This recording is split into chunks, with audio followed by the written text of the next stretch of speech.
10वीं क्लास से क्लास 11वीं क्लास का जो जंप है, मैं फील ही नहीं होने दूंगा कि आप बहुत भयंकर क्लास में आ गए। आप बहुत वास्ट सिलेबस को एक या दो बार ही मैक्स टू मैक्स पढ़ पाएंगे और उसमें आपको चाहिए मैक्सिमम रिटेंशन, बहुत भयंकर स्पीड और हाई एक्यूरेसी। अगर आप खुद ही बीमार हैं तो आप कभी भी किसी का इलाज नहीं कर सकते। हमारा एम बिल्कुल टारगेट वाला रहेगा। फिजिक्स से बिल्कुल डर नहीं लगना है। आप लाइव क्लास में ही आकर के फिजिक्स समझेंगे। अगर आपको लग रहा है कि फिजिक्स सर मेरी वीक हो रही है, तो भाई सारी एनर्जी अभी लगानी है। तो हम तेरे को हर उस चीज के लिए तैयार करके रखेंगे, जब तू नीट के एग्जाम में बैठे तो तेरे को कंफर्ट जोन फील हो। डे 1 की तैयारी में बहुत जोश होता है, धीरे धीरे जोश खत्म होता है, होश भी खत्म हो जाता है। हेलो बच्चों, मेरा नाम है राजू सिंह और मैं आप सभी का स्वागत करता हूं एक बहुत इंपॉर्टेंट गाइडेंस सेशन में, जहां पर हम डिस्कस करेंगे कि जो भी बच्चे क्लास 10वीं से क्लास 11वीं में मेडिकल साइड में जाना चाहते हैं, एक डॉक्टर बनने का अपना सपना पूरा करना चाहते हैं, उसकी तरफ जो ये पहला कदम रखा है, इसमें उनको जितने भी प्रकार के डाउट्स आ रहे हैं उनको मैं कुछ कैटर करूं, उनके मैं कुछ जवाब दूं और आखिरी में मैं आपसे एक प्रॉमिस लेकर के जाना चाहूंगा। मेरा नाम है राजवंत सिंह और मैं आपको अर्जुना नीट 2.0 बैच में बेटा फिजिक्स पढ़ाते हुए मिलने वाला हूं। तो हर बच्चा ये सोचता है कि सर हमारा टाइम आएगा, हमारा टाइम आएगा। बेटा टाइम आएगा नहीं, आ चुका है। कैसे? अब हो क्या रहा है कि जब आप 10वीं से क्लास 11वीं में जाते हैं तो एक बहुत इंपॉर्टेंट जंप आता है हमारे एकेडमिक करियर में, क्योंकि 10वीं क्लास में आप बहुत लिमिटेड सिलेबस को बार बार पढ़ रहे होते हैं। अब ये ट्रेंड चेंज होने वाला है। आप बहुत वास्ट सिलेबस को एक या दो बार ही मैक्स टू मैक्स पढ़ पाएंगे और उसमें आपको चाहिए मैक्सिमम रिटेंशन, बहुत भयंकर स्पीड और हाई एक्यूरेसी, तब जाकर के आप नीट का खेल खेल पाते हैं। क्योंकि आप सभी लोगों को ये बात पता होगी, क्योंकि आप मेडिकल साइड में जाना चाह रहे हैं, तो नीट का एग्जाम आप सभी लोगों को लिखना है। उसमें अप्रोक्सीमेटली 24 से 25 लाख बच्चे जनरली बैठते हैं और अगर इंडिया में सीट्स देखी जाए तो कहीं ना कहीं गवर्नमेंट वाली 50-60 है और ओवरऑल सीट्स के हिसाब से देखें तो 1 लाख सीट्स के आसपास ही है। तो कितना कठिन कंपटीशन होने वाला है। लेकिन मैंने ये आपको घबराने के लिए नहीं बोला है कि अरे सर इतने सारे बच्चों में मेरा सिलेक्शन कैसे होगा। सिलेक्शन लेने वाला बच्चा इतने सारे बच्चों को ही बीट करके सिलेक्शन लेता है और हर साल लेता आया है। और मैं आप पर पूरा विश्वास रखता हूं कि अगर आपने मेरी बातें, जो भी मैं सेशन में बताऊंगा और क्लासेस में बताऊंगा, अगर आप ध्यान से सुनेंगे तो मुझे पूरा विश्वास है कि आप एक बहुत बेहतरीन सिलेक्शन लेकर के जाएंगे। इस नीट की तैयारी में आपके जो सब्जेक्ट्स रहते हैं, that is physics, chemistry and biology. Biology में 2 हिस्से हो जाते हैं, जूलॉजी एंड बॉटनी।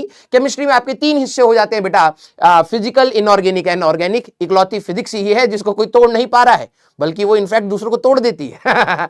मजाक कर रहा हूं। तो हमें अब क्योंकि क्या है कि अर्जुना नीट 2.0 का बैच लॉन्च हो चुका है, 1 जून से हमारी क्लासेस होने वाली है। तो मैं चाहता हूं, क्योंकि अभी तक आप 10वीं क्लास से जब 11वीं में आते हैं तो आपका एटीट्यूड शायद थोड़ा सा 10th वाला रहेगा, तो मैं चाहता हूं कि इस कुछ दिनों के अंदर हम लोग इतनी बार मिल लें और इतनी बार एक दूसरे को समझना स्टार्ट कर दें, सो दैट जैसे ही हम लोग फर्स्ट क्लास में जाएं तो हमारी एनर्जी सिंक हो जाए।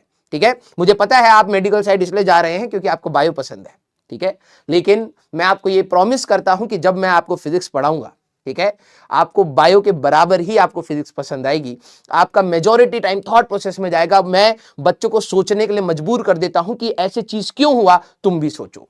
कोई बर्डन नहीं होने दूंगा, दैट्स माय प्रॉमिस। बिल्कुल हंसी मजाक के साथ हम लोग बहुत बेहतरीन चीजों को करेंगे।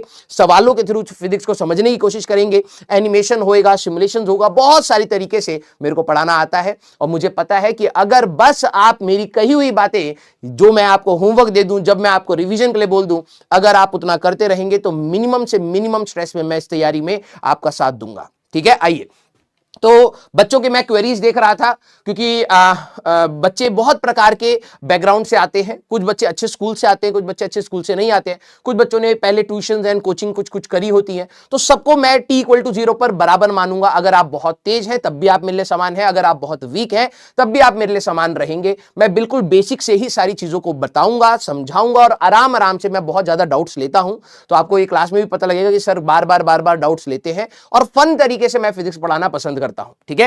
क्योंकि फिजिक्स है ही सब्जेक्ट ऐसा कि अगर आप उसको लोड लेकर के देंगे तो वो डबल लोड देने लगेगा। हमारा एटीट्यूड अगर फिजिक्स की तरफ सही रहा तो डेफिनेटली आपका सिलेक्शन भी बहुत आसानी से निकल सकता है।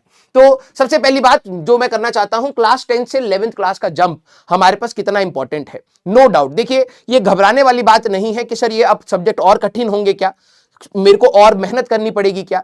कभी भी अगर आपसे संघर्ष मांगा जाए कि भैया आपको संघर्ष करना है, तो बिलीव मी वो हमेशा आपकी बेहतरी के लिए ही होता है। आप डेफिनेटली एक स्ट्रांग पर्सन ही निकलते हैं उस तैयारी में से, ठीक है। हाँ, 10वीं क्लास से 11वीं क्लास का जंप एक अच्छा खासा जंप है। क्यों? क्योंकि मैंने आपको बताया कि 10वीं में लिमिटेड सिलेबस है, उसको आप मल्टीपल टाइम 2 या 3 बार आप पढ़ते हैं, तब जाकर के यू गेन कॉन्फिडेंस। लेकिन अब हमें स्मार्ट स्ट्रेटेजी के साथ पढ़ना पड़ेगा, एक ही बारी में उसको इतनी सटीक तरीके से समझना पड़ेगा, फुल कंसंट्रेशन से क्लासेस करनी पड़ेंगी। और बहुत बड़ा होमवर्क नहीं मिलता, छोटा मोटा जो भी होमवर्क मिल रहा है, टीचर ने आज 1 सवाल दिया, 1 सवाल करेंगे, 2 सवाल दिए, 2 सवाल करेंगे। टीचर ने आज 50 सवाल दिए हैं, तो 50 सवाल लगाने की हमें टेंडेंसी रखनी है। तो 10वीं क्लास से क्लास 11वीं क्लास में जंप ये है, क्योंकि अब आपके साइंस में ब्रॉडर प्रोस्पेक्ट्स हो जाएंगे। आप सिर्फ बायो नहीं पढ़ेंगे, आप सिर्फ केमिस्ट्री नहीं पढ़ेंगे, राइट। तो हाँ, ये जंप होता है, सबको मैनेज करना थोड़ा सा कठिन होता है, बट बिलीव मी, मैं आपके साथ खड़ा हूं। अगर आप फिजिक्स में, तो फिजिक्स में, अगर आप दूसरे सब्जेक्ट में भी अगर आप कहीं पर भी प्रॉब्लम फील करते हैं, you can feel free to connect with me. आप आराम से मेरे अपने दिल की बात मेरे को बता सकते हैं और मैं उसको सुनूंगा, ठीक है। अगर कोई टीचर से आप नहीं बोल पा रहे हैं, तो मैं उनको ये कन्वे करूंगा। बच्चे हमेशा से मेरे को एज अ बड़ा भाई मानते हुए आए हैं, और भले ही हमारे बीच में बहुत बड़ा जनरेशनल गैप हो सकता है, ठीक है, लेकिन आप जब क्लास में आएंगे आपको ऐसा लगेगा यार ये तो भैया है, इनको बता ही देते हैं, ठीक है। और मैं उसको उसी तरीके से इंपॉर्टेंस के साथ सारी चीजों को सुनूंगा और कोशिश करूंगा कि आपका समाधान हो। 10वीं क्लास से क्लास 11वीं क्लास का जो जंप है, मैं फील ही नहीं होने दूंगा कि आप बहुत भयंकर क्लास में आ गए।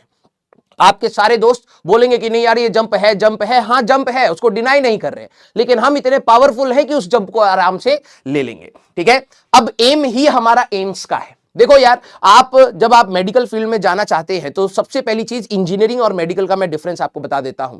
मेडिकल वाले बच्चे, मेरे को जहां तक लगता है कि वो बहुत स्ट्रांग होने चाहिए मेंटली, फिजिकली, तब जाकर के आप डॉक्टर बनेंगे। अगर आप खुद ही बीमार हैं, तो आप कभी भी किसी का इलाज नहीं कर सकते।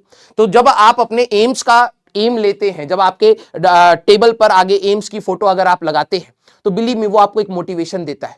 हाँ, मैं मानता हूं इसमें सर सीट्स कम है, लेकिन अगर आप दूसरे के हिसाब से मत सोचिए। आप ये देखिए कि क्या उस चीज को पाने के लिए एक पर्टिकुलर अमाउंट ऑफ जो मेहनत होती है, क्या वो मैं कर सकता हूं? क्या मैं वो दिन रात लगा सकता हूं? क्या मैं उस जो डॉक्टर की जब हमारे पास वर्दी बनेगी, जब मैं पेशेंट्स को डील करूंगा, तो क्या मैं उस ईमानदारी से उस काम को निपटा सकता हूं? अगर आपके यहां पर सवाल का जवाब आपके दिमाग में आ रहे हैं कि हाँ सर मैं ये करने के लिए तैयार हूं, तो believe me, it doesn't matter कि 24 लाख बच्चे बैठते हैं इस एग्जाम में, या 30 लाख या 35 लाख। सही बता रहा हूं, जिसको करना होता है वो कर ले जाता है। तो आपका एम बहुत क्लियर होना चाहिए कि sir I am going to aim for the AIIMS. ये हमारा टारगेट क्लियर होना चाहिए।